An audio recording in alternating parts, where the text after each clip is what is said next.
Greetings all and welcome to the PANA panel discussion on AI. So this session will be recorded, and as you come in, please in the chat indicate where you're joining from.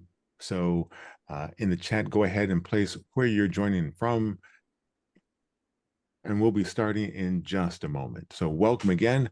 This is the PANA discussion on AI. We'll be starting in just a moment. So today we'll be hearing the latest updates on artificial intelligence and the applications for voice actors. As you gather, thanks for attending this PANA discussion. This is a webinar, so we want to make sure that you understand and are comfortable in the environment. If captions would help you with the experience, you can turn on closed captioning, and that will give you the captions on your screen. Also, we're going to be utilizing the chat and the Q&A function. Andre will say more about the Q&A function when he introduces himself in just a moment. So welcome all, and let's get started. This is the State of AI of BO Industry Panels from PANA. And today we'll be hearing the latest updates on artificial intelligence and the applications for voice actors. Our panelists are David Newhoff. Newhoff is a passionate advocate for the rights of creators and artists since 2011 and writer of over 1,000 articles on intellectual property and cyber policy issues. Newhoff is the author of Who Invented Oscar Wilde?, the photograph at the center of the modern American copyright, and a co-founder of RightsClick, a tool for creators to protect their intellectual property. He's been cited by creators, academics, including testimonies before Congress. Dr. Ning Zhang is an associate professor of computer science and engineering at Washington's University McKelvey School of Engineering, where he leads the Computer Security and Privacy Laboratory, and is also affiliated with WashU Center for Trustworthy AI and Cyber Physical Systems. Dr. Zhang's research has received multiple awards for research through his lab, as well as work throughout his career. Dr. Visar Berisha is professor and associate dean at Arizona State University's Fulton School of Engineering and the College of Health Solutions. His interdisciplinary research resides at the intersection of human voice and AI. His recent work has focused on developing clinical tools based on speech and strategies for mitigating risk from deepfakes. Dr. Berisha's work has been featured in the New York Times, National Public Radio, and the Wall Street Journal. And Tim Friedlander. Friedlander is an award-winning voice actor and president and co-founder of the National Association for Voice Actors. He's been a tireless champion for artists' rights and has been part of dozens of meetings with senators and congressional representatives to advocate for federal protections. We also have a surprise guest who'll be sharing some insights. Pardon me. Jeffrey Rosenthal is a lawyer and business litigation partner at Blank Rome LLP, where he focuses on his practice on privacy and technology law. Jeff also serves as legal counsel for National Association of Voice Actors and served as special AI counsel to the Animation Guild in its collective bargaining negotiations with the Alliance of Motion Picture and Television Producers. Today's discussion will be moderated by Andre Santa, voice actor and board member of the Professional Audiobook Narrators Association. Andre. Very much, Christopher, and good morning to some, good afternoon to others, but hello to all. I'm really excited to be here today and hopefully going to learn a lot from all of these experts in their fields.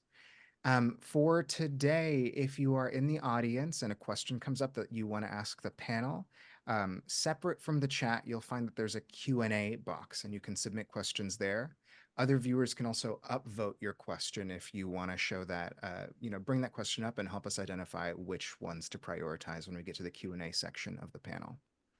So the first half of this session is really just going to be about laying the groundwork and learning a little bit from each of our panelists. So we're going to go to each of them and hear a little monologue from them about their expertise in the area of artificial intelligence.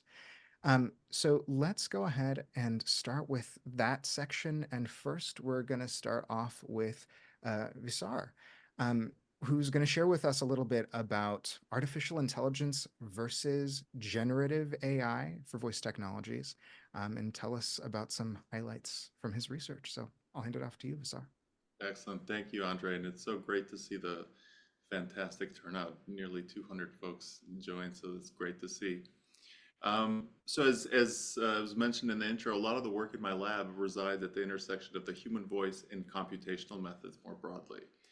The idea is to use technology in order to solve problems, develop technologies related to the human voice. Maybe the most prototypical example of this is automatic speech recognition. We all used it, Siri, Alexa, right? So automatic speech recognition is an example of what you might call traditional AI applied to voice. And in that particular case, you have, if you think of it in terms of input and output, AI takes an input signal, voice in this case, and produces some useful output, like a transcript, for example. So a transcript, speech recognition goes from input voice to transcript. Generative AI, the biggest differentiator between traditional AI and generative AI is in generative AI, the output is voice. So another example of a traditional AI approach to voice would be, excuse me, the speaker identification problem. So voice biometrics, their speech is input, identifying who's speaking is the output.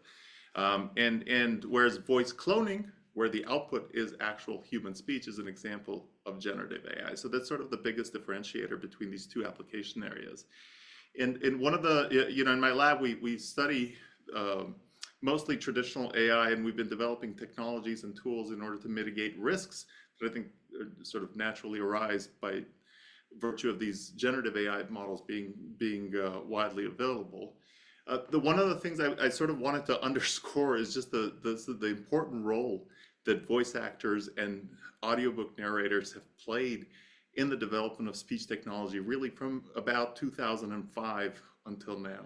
So in 2005, the LibriVox corpus, or the LibriVox project, was established. And for those that aren't familiar with it, LibriVox was really an accessibility project aimed at taking open source books from the Project Gutenberg and turning them into open source audiobooks for those that have vision impairment. Around 2015, a subset of this corpus was used by speech technologists to really improve the capabilities of speech recognition models. And I'm really not exaggerating when I say that without that data set, Alexa, Siri would not be at the stage where they are today. I mean, it was absolutely transformational. Unfortunately, later, the same data set was used to also develop these generative models, the ones that produce voice. So in many ways, no good deed goes unpunished. This voices that were originally part of this accessibility project were turned into this technology that I think has some consequences that are so that we're all trying to work around. So that's a little bit about myself and I think some of the connections to today's topic. I think in terms of like the current state of generative technology, I think this is an area of interest. I think it's really quite good at copying voices, not necessarily very good at generating original artistic content. So I think that this is it's an area that's constantly in development.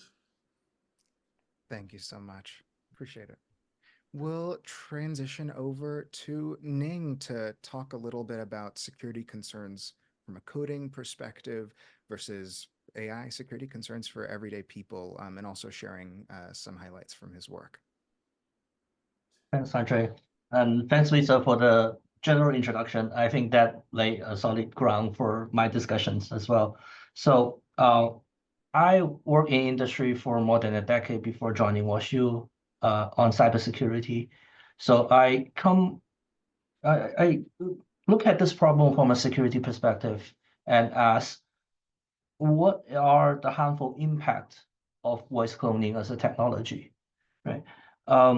And the first question I was given is very intriguing in terms of what's the difference between researchers are thinking about and what is the everyday threat. So before I started at WashU, I was more on what is the real world impact of everyday threat, and at WashU, I started looking into the future and try to understand the difference between research and practice. I wanted to use the tip of iceberg as an example. So a little bit contrary to popular belief, research tried to address everything, but what I find out from working in academia as a researcher is that we tend to focus our vision on the fundamental issues that is probably 5 to 10 years down the road. That means what our focus has been on is what is the fundamental drawback of either voice cloning or voice detection, right? Or clone detection. What I am struggling with every day is what is the fundamental trade-off? Because if you hand me any type of AI technology, we can confidently say, I can put my grad student on it and we'll be able to break it. Any type of protection. So there's no unhackable system. And ultimately, I think for everyday user, it's about what is the risk that you're willing to accept and what are the tools at a reasonable cost that you can apply without hindering what you do day to day, right? So if I have to think about what I would do as an everyday consumer, I would first ask myself, what is the thing that I worry about most? And how can I apply security without impacting my day-to-day work? Because I think getting work done is probably the most important thing. And if you think about, say I have a risk, I don't want my voice to be copied, or I don't want my voice to be copied in an unauthorized manner, then there are several technologies that can help us accomplish that. If you think about AI as a field, there are two most important things in AI: the data, in other words, our voice that gets fed into the model, and the outcome, the generated model, right? After using our voice to train, there's the model. So protection can be added in both the data and the model. Unfortunately, for everyday consumers like us, we don't get to touch the model. So if the protection need to be added on the model, we have to work with the main players in generative AI to incorporate that as an infrastructure. However, in our own, because we own our own data, so we can add protection onto the data. And there are generally two ways to do it. If you break it down into detection and prevention. So in terms of detection, there are two things that we can leverage, two principles that we can leverage for detection.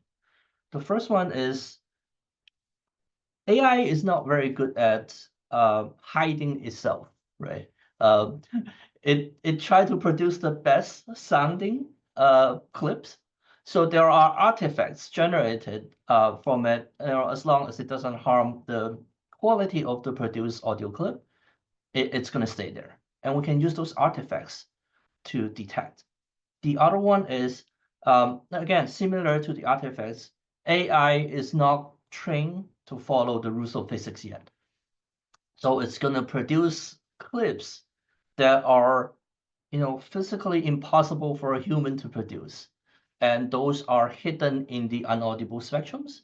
And we can extract them and say, there's no way that this clip was recorded from a human. So those are two detection. In my own research, in addition to detection, I sort of want to do prevention as well, because once your voice is stolen, it doesn't matter whether I was able to say, hey, you stole it. I want to prevent it to start with. What we did was that we add protective perturbation into the AI samples so that we can make it really hard for AI to learn from our copies. And with that, I think I'm hoping that soon enough, academia and or industry will be able to create a tool that is practical and usable at low cost that can be shared by everyone, share with everyone. So I'm hoping to bring this great news to you guys, soon in the future, probably half a year to a year. Love it. Thank you. We'll look out for it too. Next, we're gonna transition over to David. Well, thank you. Thanks so much for having me today. So looking at this from an intellectual property and artist rights context, which is where I think probably most of you are focused, which is how do we keep AI from taking our jobs?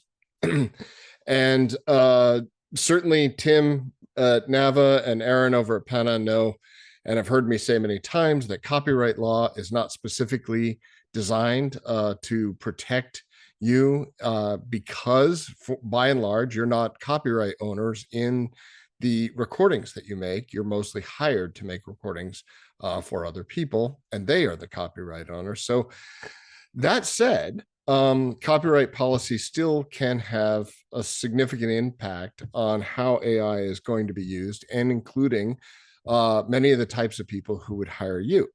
For one example, last month, the Copyright Office released its second report on AI.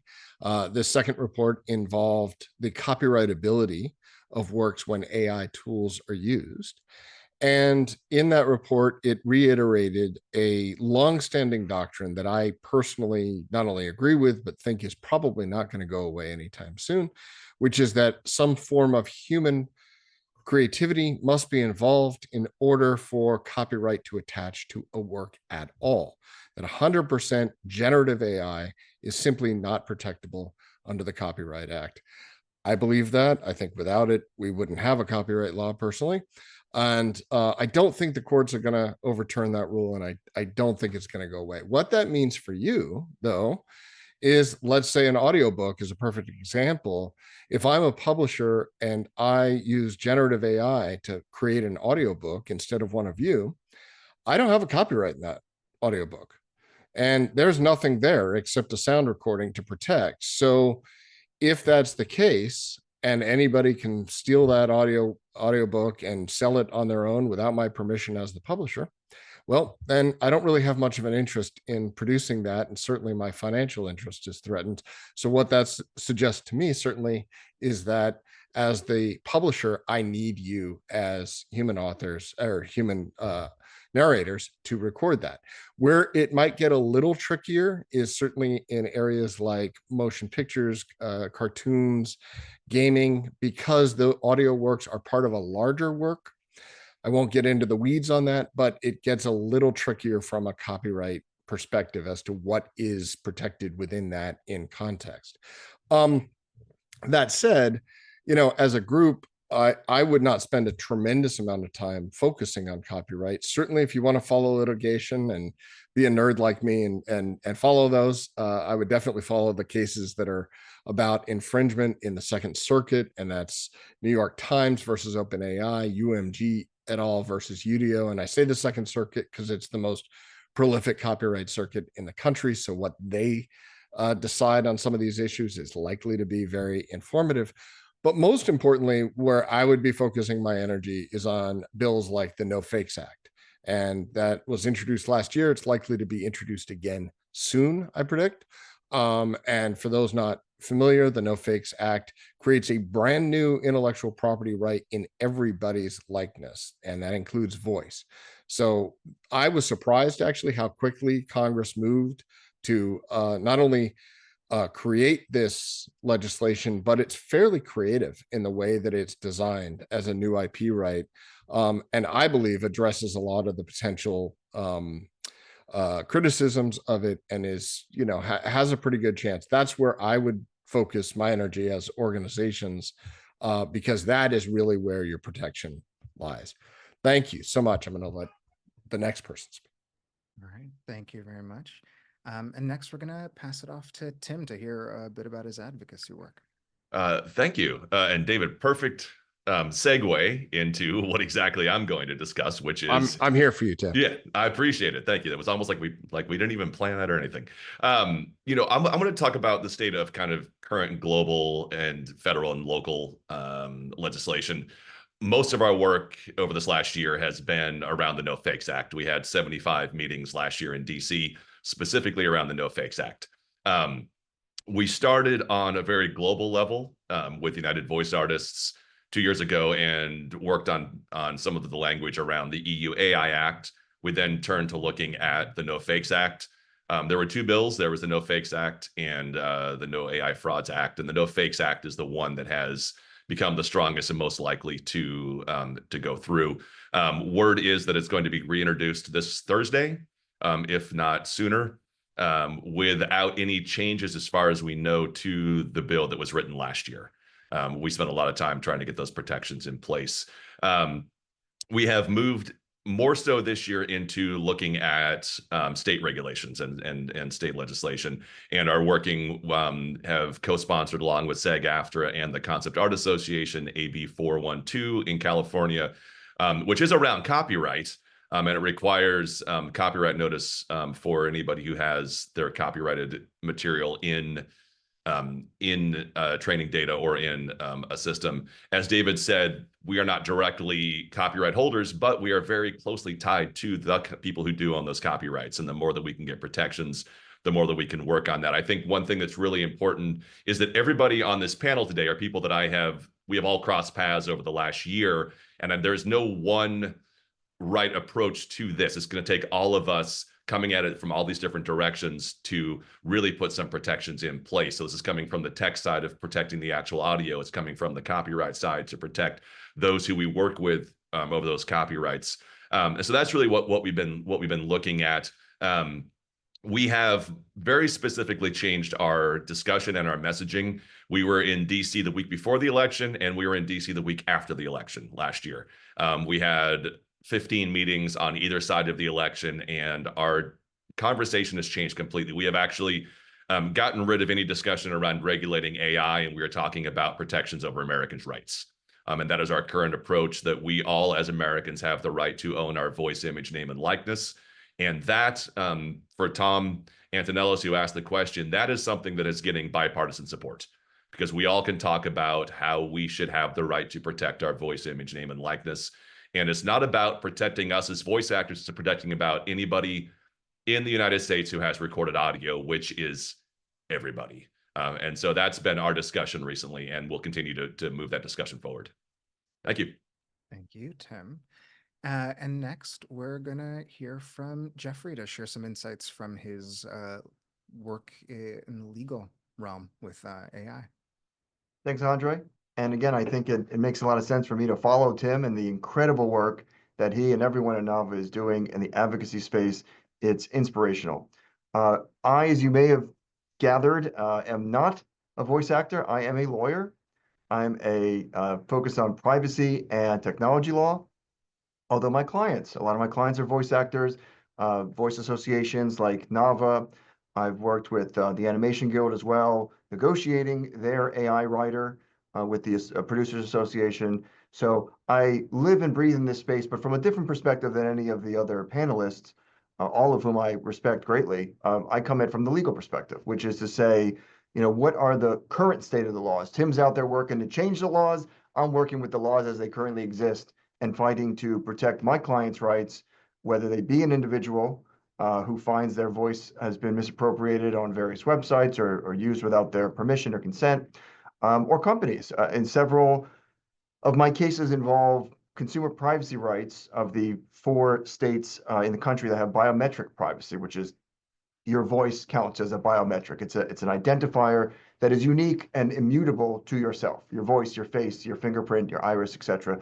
There are several laws out there that regulate the collection of that information. Again, as you heard previously, very personal, cannot be changed once compromised data about your face, voice, likeness, etc.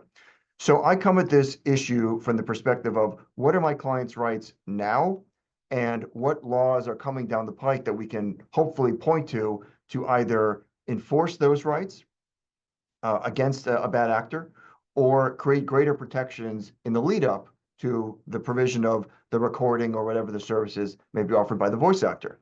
And the piece that I want to focus on in my couple of minutes of my intro here is to say two things. One, for everybody who is conscientious enough and plugged in enough to be on this voice, on this webinar right now, we're thinking about these issues. You've heard a lot about what is coming and what may come, but we got to, as the lawyer, I have to deal with things as they currently are. And you heard from David about protections that are coming in the Copyright Office and elsewhere, and Tim will tell you about the amazing advocacy, but I can't use those in my day-to-day practice when I'm trying to enforce my client's rights. So where is the battleground of my clients?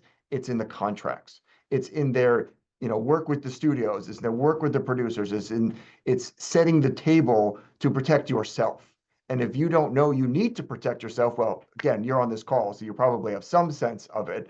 But even if you have the desire, you might not have the capabilities, you might not have the experience. And again, I'll do a quick plug over to NAVA for their AI Writer, which is a fantastic starting place to look at and consider inclusion in your own agreements as you're taking these jobs on.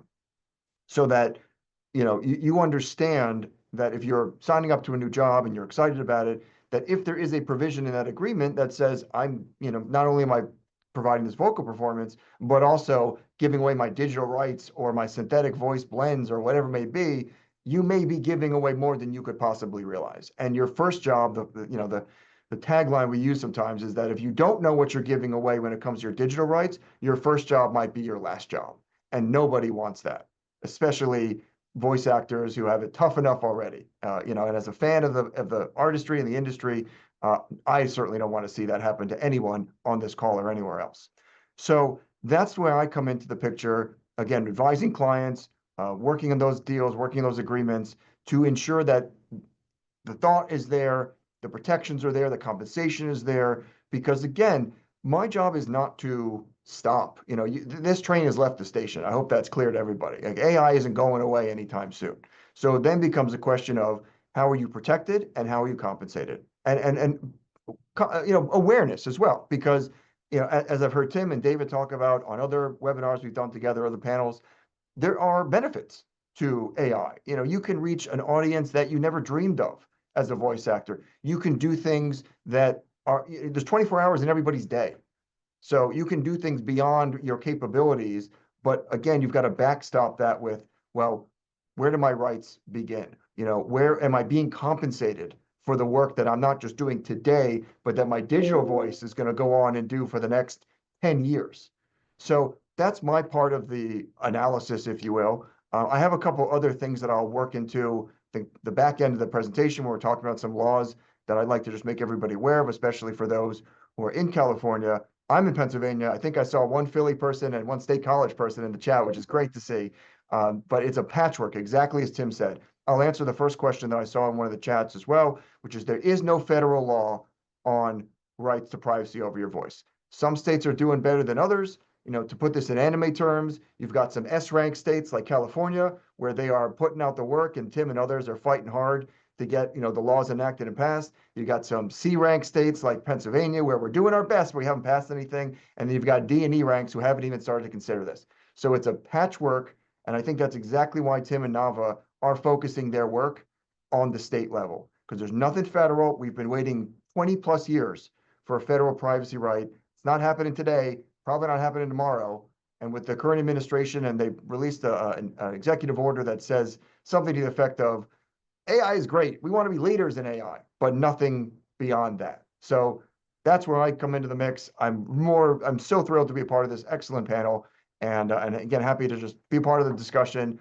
And you'll hear from me again towards the end, where I'll just highlight a couple of the state laws that I think are particularly relevant. Thank you very much.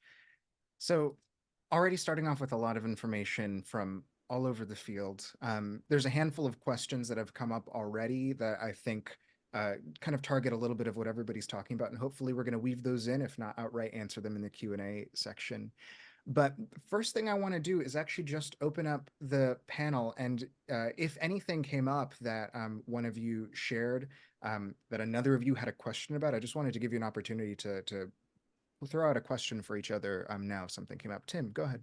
Yeah, I'd like to jump into there. I'd like to go back to what Visar said at the very beginning in this kind of discussion around the LibriVox data set. And I think it's something that, especially for audiobook narrators, is something that we probably should discuss more.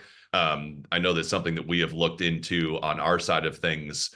And maybe David can speak to this as well, is that, we feel that there's a fundamental difference between giving over the copyright to a piece of recorded audio that I recorded and giving over the copyright to my voice that is embedded in that piece of audio.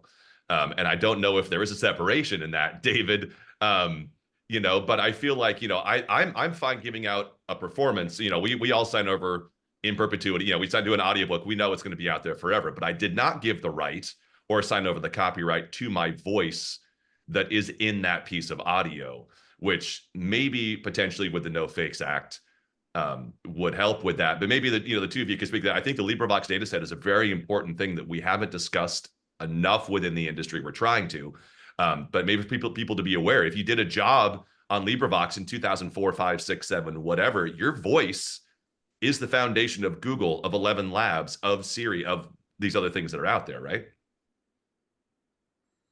I mean, I don't know if it's a question or more just to know if we can open the conversation to that, but I'll let Visar go first. Sure. Yeah. So I'm not sure that I can answer the legal part of the question, but I will speak to the importance of the data set one more time and maybe think a little bit about what sort of technological solutions we can build that are complementary to policy and legal solutions. I think it's really not an exaggeration to say that modern speech recognition is built on that data set. It really isn't. And what it did was it became the very first data set that was large scale. So large scale circa 2015, I mean like 1,000 hours, where that demonstrated that, hey, if you combine these large deep learning models with lots and lots of data, you get massive improvements in performance. And it was sort of the match that lit the fire that forced people to go and get additional data and further improve on these models. So it really was a foundation for all of this technology. One of the challenges with any legal solutions or any solutions in this space is the fact that the moment that you record something, it becomes disconnected from you, and people can do with it anything that they please. I think we're working to develop a technology solution to this because and I'm seeing one of the questions here, the one that's been upvoted the most is how do you know if someone is making use of your clip online? We're developing this new type of hardware microphone that actually physically senses the human speech production mechanism and attaches a physical sort of fingerprint or watermark to the voice to connect it directly to you. So you can establish a chain of trust from, what's coming out of your lips to what's going into someone's ears. You have sort of trace back. That's sort of the first step here, and combining that with some of the legal frameworks, I think will be important for enforcement. But I'll let David speak to that. Sure. So as we've discussed, I'm going to try to spin this over to a question to Jeffrey, if I do this right. But Tim, as we've discussed many, many times, you don't have a copyright in your voice. Copyright does not protect your voice. That's one of the reasons we're doing this, and why legislation like No Fakes exists, and why people turn to ROP law, because there is just no foundation for that. Now, it didn't matter before, right? When there was no technology for using your voice in this way. It wasn't a problem. If I wanted Tim to narrate something, I had to get you. So, that this is a novel challenge. But going back to something Jeffrey said a moment ago about, be careful about signing signing an agreement in which you're going to allow your voice to be used indefinitely for a certain purpose, to do exactly what you just described, Tim, which is, okay, you agreed to this book, but you didn't agree to use your voice for all these other purposes, right?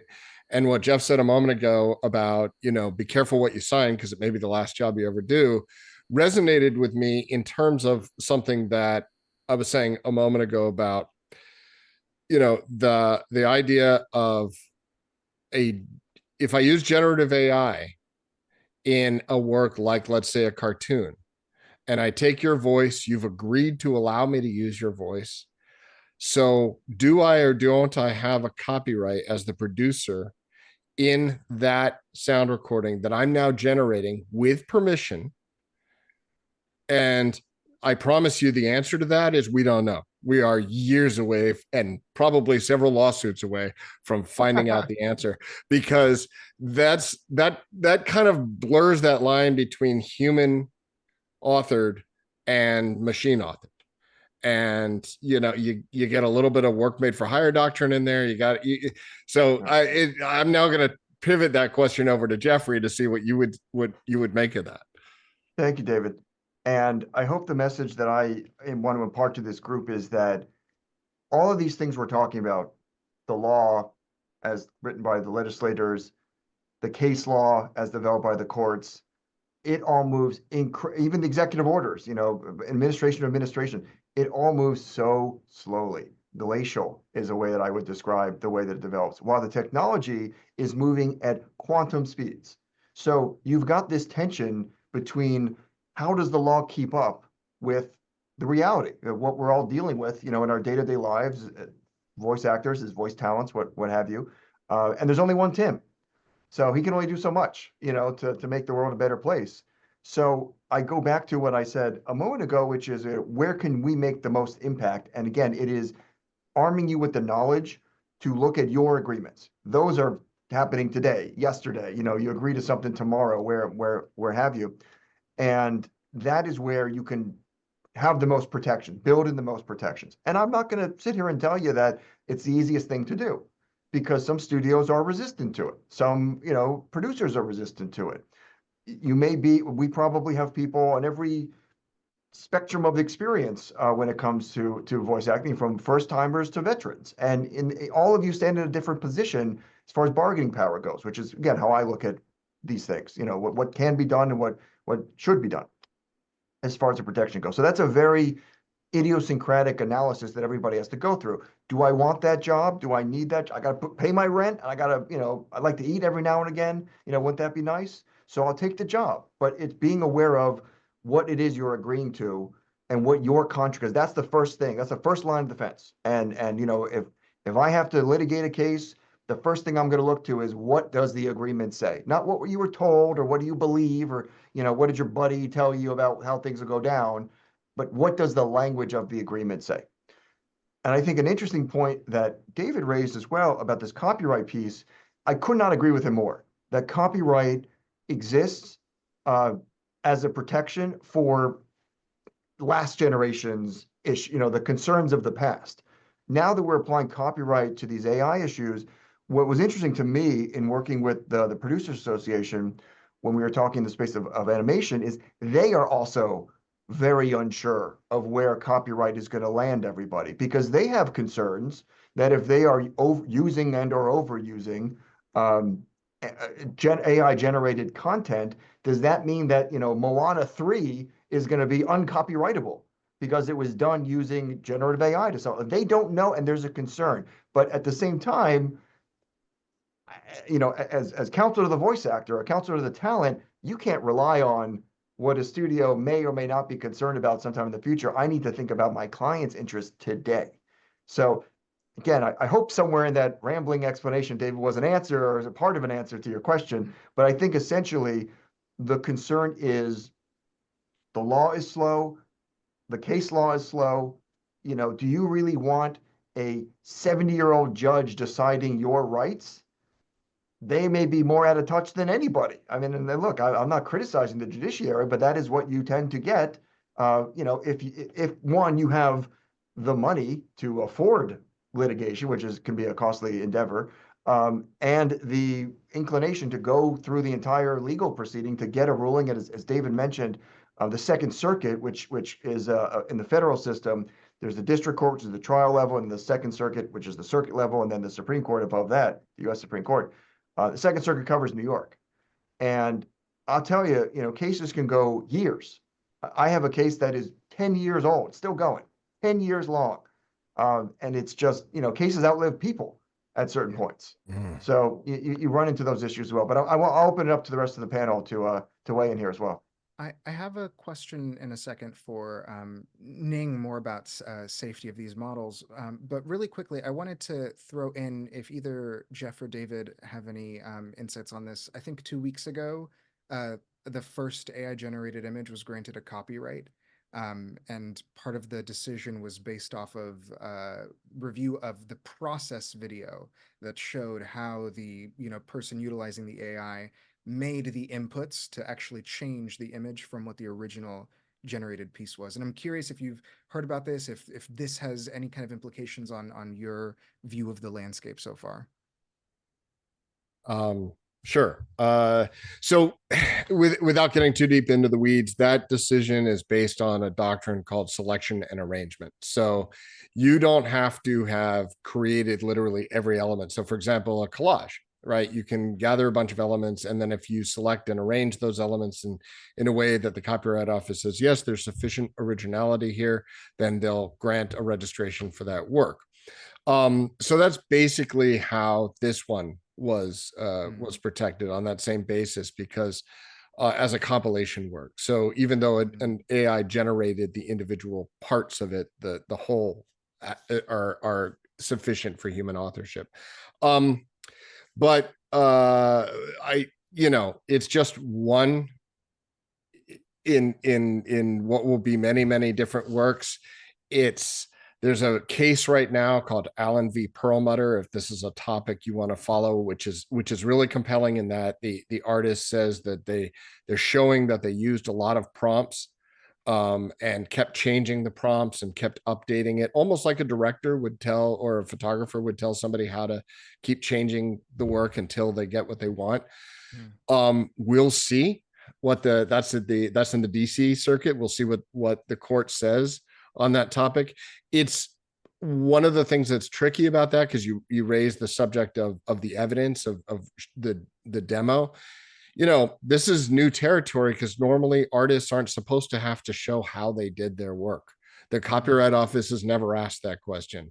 They look at something and they say, this is a photograph, it's sufficiently original, done, stamp, and they move on. And any other questions about how it was made and how creative it is, that really gets down to that's for a court to decide if there's a dispute.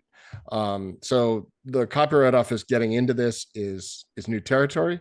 I promise you it will be fraught with wailing and gnashing of teeth and arguments, both from the pro and anti-copyright side. So we shall see. Thank you.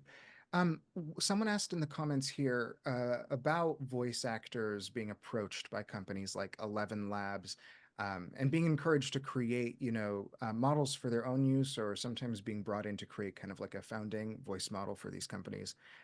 For the consideration of those folks, Ning, if you're able to share more with us about, you may not necessarily be able to speak to those specific companies' security, but what are, some of the considerations someone might go through when thinking about that? And afterwards, for Tim, what are some of the maybe ethical or kind of industry considerations that someone might go through when being approached with that kind of work? That's a really good question.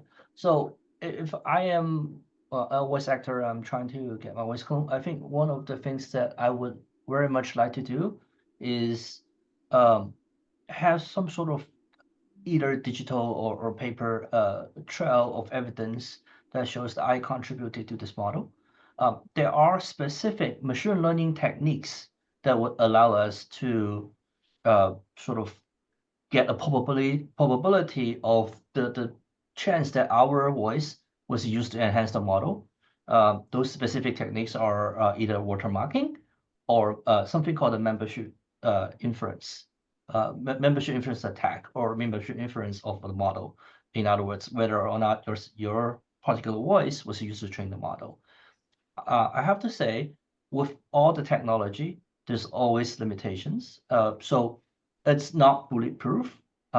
As AI is probabilistic by nature, so are this evidence probabilistic. So whether or not the court will say, hey, 90% is good enough for me to make a decision on this voice was originally being used, I think that's yet to see. However, thinking about as a scientist and engineer, I would really like to put our tool there, at least leave some trail of evidence, so that later on, if there's a need to refer back to this case, we have something to go by, instead of saying, hey, I went to the studio, I had a good time, and that's it. I guess I'll leave that to Jeff to answer the rest. Yeah. Or Well, I'll team. punt down to Tim first. Yeah. Oh, sure. I'll jump in, on this. This is such a multi-layered, nuanced conversation that we are not going to get through in this moment, nor will we get through in massive discussions on Facebook or social media. Our approach has been to get protections in place as soon as possible, as right now, which was the purpose of the NAVA AI Writer.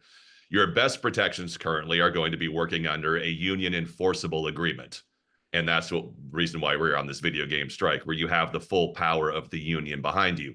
The NAVA AI Writer gives you the power of the contract, but it's something that is going to be self-enforceable, which makes it more difficult to handle on your own. We have kind of go back to this idea that we mentioned earlier, which is the LibreVox data set, which is this concept. There's currently nothing on the market that we believe is ethically sourced. There is not a single platform, and Visar, maybe Ning, you guys can clarify this. If it's built on the LibreVox data set or has as a foundation, the very foundation of every single one of these models, of these platforms, is built on stolen voices. And so you have to look at this ethical consideration of, do we continue forward with a company that is now doing things correctly, is now ethical, that we have fair contracts in place, or do we sit back and know that, in most instances, the use of an AI voice is going to be to replace somebody, not to augment them currently. We are seeing most places that an AI voice is used to replace somebody for pickups or replace somebody in an ongoing project to keep from having to pay that voice actor. So as Jeff said earlier, there is potential for this to be an augmentation to what we do, but currently, and again, please correct me if I'm wrong, we don't see that there are any platforms currently on the market available for use today that are ethically sourced, because they all use in some foundational way the LibreVox data set. Yeah, and I wanted to add a quick point to Tim, what Tim just mentioned about how to choose a site, or how to make that decision. And there's not a great answer, unfortunately. I mean, one of the things I wanted to mention is a lot of these websites will put up their terms and conditions. So you go to the site and you click the T's and C's, the privacy policy, and you can read, and it says, we will or won't do the following things. Some of them will even say, we won't clone your voice, we won't sell your voice, we won't do anything. And that's great. And I write those terms and conditions for some of my clients. But the thing about terms and conditions is they could change. They can change anytime. Monday, you go on the site and it says, we will never do X, Y, and Z. And then Tuesday, well, we made a change. We're thinking about doing those things. And then Wednesday, it's, we can do whatever we want with whatever you've given us. So again, I probably sound like a broken record at this point, but that is also why the contracts are the front line of defense. Your agreements with the studios, the producers. Not to say that there aren't companies out there that are trying. There certainly are. But even the well-intentioned ones, ownership could change. They get sold to some other entity, and then the terms are different, and then that's the world that you're living in. So I'm sorry for being doom and gloom. Look, I'm the lawyer. It comes with the territory. But that is something that I'd rather people be aware of when making these choices about who to work with and what studios, then get surprised or blindsided down the line because you didn't think to look at what existed at the time, the terms, and what the term said, we're good, and then rely on that completely. I wanted everybody to kind of have that little voice in the back of their head. And I want to just kind of add on to that. I think that we're looking at different layers of protections, and we have to put the very basic level of protection into place. And all the way up to the strongest protections you are going to have is be working under a union enforceable contract with AI protections, that you have the full force of those lawyers to go after that. And then I just want to clarify earlier, there are, when I say there's nothing on the market, there are multiple new AI voice companies that are coming out that are being built right now that are not using the LibriVox data set, that are starting from scratch, that are using it with fully consented AI voices from voice actors. So find those companies, look for those companies and work with them, because they are working literally from the ground up to do that. 11 Labs is not one of those companies currently that we know of. Google is not one of those companies. OpenAI is not one of those companies. But there are smaller companies that are out there, and I list those ones off because those are some of the companies that are currently going out and trying to recruit voice actors. So keep an eye out for those. But go to the ones that are, ask about their foundational model. Ask if they are giving you full consent and control and compensation from the ground up on everything that they create. There are multiple companies out there. You can go to the SAG-AFTRA website and see some of the agreements that they have signed with some of those companies. And those are the companies that we want to be supporting and ensuring that they can lead how this technology is advanced on behalf of voice actors. I'll throw in one last thing too, is that if you are a union member, SAG-AFTRA has asked you not to enter into these contracts without asking for them to be brought to the table. And I think even bringing that into the conversation and how that company responds is going to be a big indicator, right, of what's to come. We're coming to near the end, and there's still a couple of things I want to get in. We've been answering questions as we go, so I don't think we're going to break off into like a separate Q&A. But I want to first toss a question over to Visar, because I think there are, in the context of voice acting work, all of these things that are turning AI as a term into a kind of banner for fear for us. But I'm also curious about, including some of your work, what are the other implications beyond these spaces for artificial intelligence and machine learning that are going to be beneficial, are going to be impactful for us, for some of our work, for kind of society around us? Sure. Yeah. Well, so I mean, we've been talking about voice cloning quite a bit today, and I think one of the more interesting applications of that technology is in helping those that have neurological conditions like ALS preserve their voice. You know, unfortunately, one of the downsides of ALS is that eventually almost everyone that develops the disease loses the ability to speak.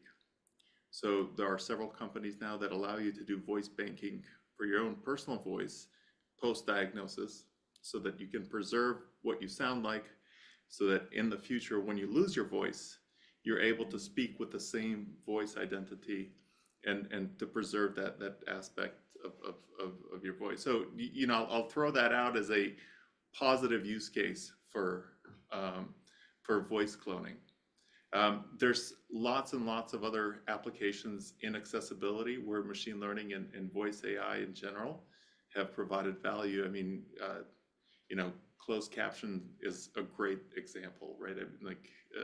Sometimes when I watch Netflix, even though I don't necessarily need it, I turn them on just because it's helpful. So there's lots of applications like that, but I'll highlight those two in the voice technology space. Awesome. Thank you. I want to kind of close this off and just do a quick kind of rapid fire round with everybody, condensing two questions into one, but really take your spin on it how you want. Both thinking about, what do you see down the road for artificial intelligence? What's something you're kind of predicting or looking out for? And if you had a message for voice actors, artists generally, about AI, about kind of balancing curiosity, action, and caution when thinking about it, is there something you'd want to make sure they hear? I won't throw anybody under the bus since I just posed the question, but if someone wants to start, feel free to jump in. I'll jump in because I got thoughts on this. Okay. You know, I've been looking at this for about 3 years. I am way late to this game, but the more this discussion we've had, the more I see that people are appreciating the value of humanity and the human arts, and that people are understanding what it actually takes to be an artist. And you know, I do not see a killer app that has been released, a killer program that does anything that really brings value to society in the way that it has been has been listed. And I think personally, I think we're on the verge of a tech bubble that's going to rival what happened in the 90s. And I'll put that out there. I could be completely wrong, but that's my guess for that. And then for anybody work under, do not do any job that does not have some kind of AI protections in your contract. Whether that's NAVA AI writer, preferably it's under a union contract. If you work under a union contract, regardless of your status as a union member, FICOR, non-union, if you work under a union project with a union contract, you are afforded those protections of that contract. So keep that in mind as you work. You can get yourself under a union contract. You are protected by that. Thank you, Tim. And Ning, I saw you ready to jump in. Yeah, I wanted to raise this point. We are, as our computer science department is thinking about how to revamp the entire computer science education because of AI. So I bring a more optimistic picture and would like to challenge everyone and say, how do we make use of AI such that we can connect better, such that we can, amplify our ability, right? I'll throw something out there. For example, I can use AI to synthesize different language of my own voice, and I can sell my voice. I can sell my story reading book to different audiences, right? How do we leverage this AI to our own benefit now that we have trained it and pretty well too, right? So yeah, I'll leave that at that. Thank you, Ning. David, Visar. Sure, I'll jump right. in and maybe it fits right in between those two comments, but I'll second Tim's sentiment, if not going all the way to a prediction, that I think some of these models that are being talked about, and certainly at the amount of money being spent on them, I think we're going to see some market shift, because it's just some of these models it's just not possible to make return on those investments. Can't predict exactly who's going to go under or whatever, but some sound more absurd than others. And this is classic Silicon Valley to come out there and say, we've reinvented everything, and then it just doesn't. It's Google Glass, so we all remember how well that went. So but the other thing I would say to this group though is, and this is something I was just thinking about writing a post on, is that I've talked to different kinds of groups, photographers and musicians and authors and whatnot. And one thing I would love to see is that creator to creator, they encourage one another to use AI, if at all, ethically. Because I have certainly noticed that, say, the book author isn't necessarily so concerned with what you guys are, and you guys aren't necessarily concerned about the musicians and the visual artists. So they will use they will use AI that crosses over one another's fields without necessarily kind of making that fair trade decision as an ethical decision. And perhaps there's some value in what I'll call artistic solidarity on the topic. I'll leave it at that.